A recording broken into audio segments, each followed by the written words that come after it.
अगर चले बायोग्राफी आप करती हैं तो किसे आप पिक करेंगी? बेनज़ीर भुट्टो को, लेजेंड। मेरे रूम में उनकी इतनी बड़ी पिक्चर लगी हुई है, मेरी अम्मी आके कहती है अपनी माँ की पिक्चर नहीं लगाई तुमने कभी। फिर हमारी नेबर में एक मेरी दोस्त की अम्मी थी, वो हमें डरावनी कहानियाँ सुनाती थी, तो उससे हमें बड़ा डर लगता था। हम वापस जाते हुए घर में डरते थे।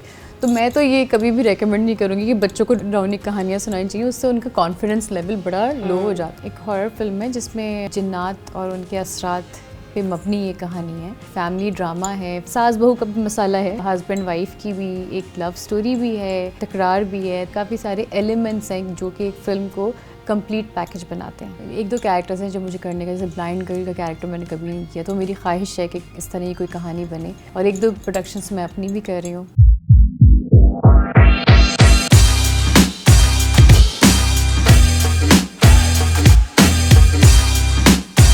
So every character she plays breaks silence, demands to be remembered. That's the Sonia Hussain effect. Our very own Karachi वाली। अस्सलाम वालेकुम। वालेकुम अस्सलाम। कैसी है सोनिया? मैं बिल्कुल ठीक। मैंने आपको जो है वो फिल्म्स के प्रमोशन में पकड़ लिया है और दोबारा से आप जो है वो अब स्क्रीन पर हमें नज़र आएंगी। मगर इंटरेस्टिंग चीज़ ये कि इस दफ़ा हॉरर फिल्म है और डेब्यू है आपका हॉरर जॉनर में। जी, so how do you feel about this? सबसे पहले तो ये बताएं। Well I am very very excited about it because मैंने इससे पहले कभी इसको एक्सप्लोर नहीं किया, और you know this was the first time कि हॉरर जॉनर में काम करने को मिला और कुछ नया करने को मिला। तो एज एन आर्टिस्ट खुशी होती है जब आपको एक नई चीज़ अपने बारे में एक्सप्लोर करने को मिलती है। तो कभी पहले से आपके दिमाग में था कि कुछ इस तरह का अटैम्प्ट करेंगे? बिकॉज पाकिस्तान में हॉरर आई थिंक बहुत ही एक ऐसा जॉनर है जिसको हार्डली कोई अटैम्प्ट करना चाहता है। नहीं, आई थिंक सिर्फ आर्टिस्ट तक ये चीज़ महदूद नहीं है। मेरे ख्याल से प्रोड्यूसर्स भी या डायरेक्टर्स की भी बात करें तो वो भी कभी आउट ऑफ द बॉक्स नहीं जाना चाहते, क्योंकि देखिए फ़िल्म एक ऐसी चीज़ है जिस पे करोड़ों रुपया लगा हुआ होता है, और वो यही चाहते हैं कि हम अगर इतने पैसे लगाएं तो हमें भी इन रिटर्न कुछ मिले। तो वही स्टोरीज़ बना रहे होते हैं जो बिक रही हैं, रोमांटिक स्टोरीज़ बना रहे हैं, कमर्शियल फिल्म्स बना रहे हैं, वही दुपट्टे वाली हीरोइंस और वही कहानियाँ बन रही हैं। तो ये मुझे लगता है ये बड़ी एफ़र्ट और बहुत दिल की बात होती है, एक बड़े दिल की बात होती है जब कोई प्रोड्यूसर कहे कि जो चीज़ें बिक रही हैं उससे हटकर हम कुछ बनाएं और ऑडियंस को दिखाएं। और मुझे लगता है कि ऑडियंस को कोई नई चीज़ मिलती है तो वो खुशी खुशी आके देखते हैं कि यू नो कुछ नया तो देखने को मिला एटलीस्ट।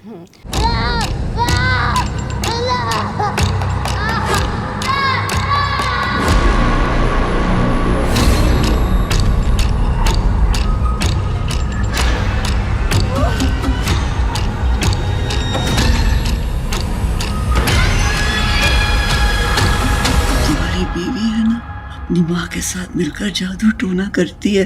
किसी की इतनी मजाल है कि मेरी माँ पे जादू टोना करे?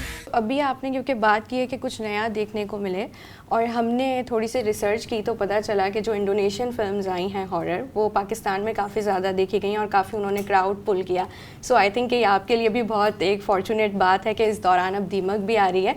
जिस तरह के आप कैरेक्टर्स करती रही हैं, they are very powerful and very bold narratives. So choosing Deemak, क्या ऐसा ख़ास था इस कैरेक्टर में कि आपने कहा कि नहीं ये करना चाहिए? फ़र्स्ट ऑफ़ ऑल मैं टू बी ऑनेस्ट मैंने ये साइन इसलिए भी किया था क्योंकि जो सारे एक्टर्स हैं वो इतने बड़े बड़े नाम हैं, you know be it Samina Peerzada, Faisal Qureshi, Javed Sheikh, Bushra Ansari, सब इतने बड़े नाम हैं कि आप इसके बाद तो एक सेकंड थॉट लाते ही नहीं हैं। लेकिन उसके बावजूद भी आपको एज एन एक्टर अपना किरदार देखना पड़ता है कि क्या मेरे किरदार में इतना मार्जिन है कि मैं इतनी बड़ी अगर फ़िल्म साइन करूं तो उसमें मेरा कितना काम है। तो जब मैंने फ़िल्म पढ़ी तो obviously she was the main girl, जो स्टोरी ड्राइव कर रही थी। तो डिफरेंट था, बहुत कुछ करने को मिला इस फिल्म में, तो एक एक्साइटमेंट भी है कि लोगों को पसंद आए। वैसे आपने बहुत दफ़ा इस सवाल का जवाब आज तो कुछ ज़्यादा ही दिया होगा, लेकिन what's the story line? Film की कहानी क्या है?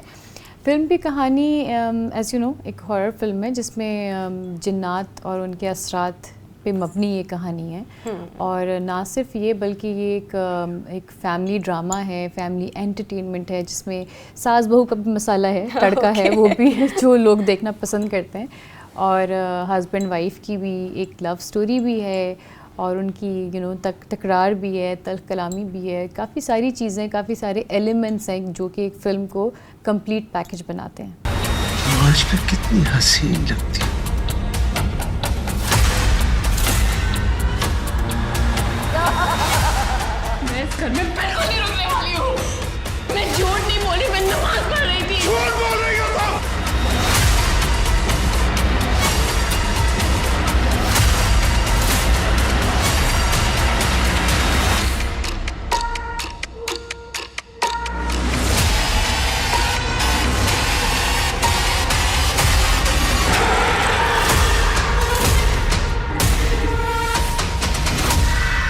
आपने क्योंकि एग्जाम्पल कास्ट के साथ काम किया है, समीना पीरज़ादा जैसा नाम मौजूद है, और आपका रिलेशनशिप जो है उसमें मदर इन लॉ और डॉटर इन लॉ वाला है, सो सेट पर सबसे इंटरेस्टिंग चीज़ उनके साथ या कास्ट में किसी और के साथ क्या रही? समीना जी के साथ वैसे तो मेरे इस तरह से कोई इंटरेक्टिव कोई डायलॉग्स नहीं थे, बिकॉज़ वो उसमें दिखाया कि वो बीमार होती हैं, उस तरह का है। लेकिन बहुत सारे ऐसे सीन्स हैं जिसमें मैं रूम में हूँ और वो पोजेस्ड हो जाती हैं और उनको देख के अचानक से डर लगता है। वो लिटरली इतना अच्छा वो किया हुआ होता है गेटअप और सारी चीज़ें कि असल में आपको डर लगने लग जाता है, कि आपको लगता है असल में सारी चीज़ें हो रही हैं और हम फील करने लगते थे वो चीज़ें। तो जब हम फील कर रहे थे वो सीन में, तो आई एम श्योर ऑडियंस भी फील करेगी। Even we saw the posters और हमने कहा कि यार बहुत अच्छा मेकअप हुआ हुआ है, हमें कुछ नए ज़माने के भूत नज़र आ रहे हैं। सबसे बड़ी बात वो पुराने वाली हॉरर जो इफेक्ट्स होते थे, वो फिक्शन जो होती है, एग्जैक्टली। और जब मैं आपसे सेट पर भी मिली थी, आप बिल्कुल लाइक आपका चेहरा बिल्कुल धुला हुआ था, no makeup, no glamour. So did you miss that part, being glamorous? Of course. Not really, because आपको पता है कि नोइंग मी मैं इतने ज़्यादा ग्लैमर कैरेक्टर्स ऑप्ट करती भी नहीं हूँ, एज लॉन्ग एज उसका कैरेक्टर की डिमांड हो और वो कैरेक्टर इस तरह से हो कि जहाँ पे आपको वाकई एक तैयार हो के और हीरोइनिज्म दिखाना हो। मेरे आपके जितने भी इश्क सही नसीब, ऐसी तन्हाई, मेरी गुड़िया जो चाइल्ड अब्यूज़ पे था, सराब इटसेल्फ, दादल जो बॉक्सिंग गर्ल का कैरेक्टर था, किसी में भी आपको वो ग्लैमरस लड़की नहीं मिलेगी। मैंने हमेशा जब भी किया है, मैंने कोशिश यही की है कि एक हीरोइन परफॉर्म करने से ज़्यादा मैं कैरेक्टर परफॉर्म करूं जिससे लोग रिलेट कर सकें। सो हॉरर की जब हमने बात की, और आपने, क्योंकि ये आपका डेब्यू है, लेकिन इसके बाद एक न्यू विंडो ओपन हो जाती है। So where do you see yourself आगे, किस तरह के कैरेक्टर्स में आप देखना चाहेंगे खुद को? अब वैसे तो हॉरर और करेंगे, क्योंकि पहली दफ़ा कर रहे थे तो थोड़ा डर लग रहा था कि क्या है। अब I don't know, may be अगर आप लोग को पसंद है तो हम इसका सीक्वल भी बनाएं या कोई और नई स्टोरी करें इंशाल्लाह। और एक दो कैरेक्टर्स हैं जो मुझे करने का, जैसे ब्लाइंड गर्ल का कैरेक्टर मैंने कभी नहीं किया, तो मेरी ख्वाहिश है कि इस तरह की कोई कहानी बने।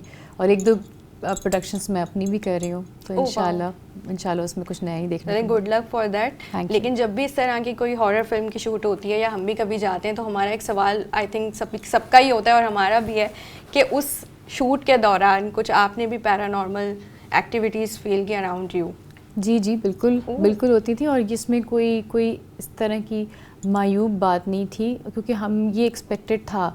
और मैंने हमेशा से, मेरे घर में भी ये कहा जाता है कि जब भी आप जिन्नात का जिक्र करते हैं या उनसे हम कलाम होने की कोशिश करते हैं, तो वो आपको आंसर करते हैं, उनके बारे में बात करते हैं, वो आपको आंसर करते हैं, वो अपनी प्रेजेंस फील कराते हैं आपको, चाहे वो छोटी छोटी चीज़ों से। सुबह इंटरव्यूज़ जो कर रहे हैं, लिटरली हर इंटरव्यू में, अभी यहाँ पर शुक्र है कुछ नहीं, कोई चीज़ गिर रही है, कोई आवाज़ें आ रही हैं, कुछ ना कुछ हो रहा है, तो वो होता है, प्रेजेंस फील कराते हैं।